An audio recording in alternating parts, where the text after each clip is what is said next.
Приказка за бебе Амая и вълшебната звезда.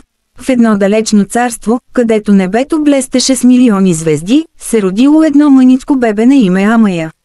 Още от първия си ден тя била различна, косичката й светела като лунна светлина, а очите й били толкова дълбоки и блестящи, че приличали на звездни езера.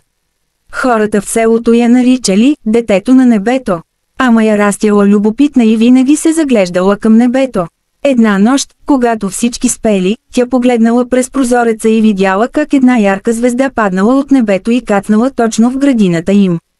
Любопитството на Амая било толкова голямо, че тихичко изпълзела от люлката си и с босите си крачета тръгнала към градината.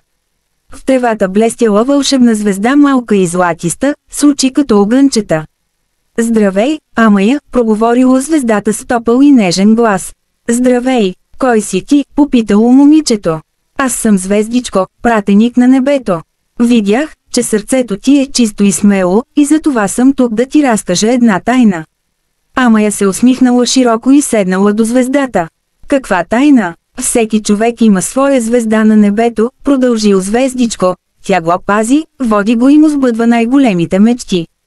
Твоята звезда е най-ярката и тя ти е приготвила специален подарък».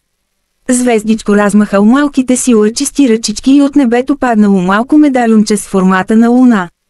«Това е талисманът на мечтите, Амая. Носи го винаги със себе си и той ще ти помогне да откриеш пътя към най-големите чудеса». Малката Амая стиснала медальона и прошепнала: «Благодаря ти, Звездичко, ще пазя тази тайна и ще следвам мечтите си». На следващия ден, когато родителите й я видели с медальона, се усмихнали и казали: «Амая, ти си нашата най-ярка звезда. С теб животът ни е пълен с чудеса». И така, Амая растяла с мечти и смелост в сърцето си.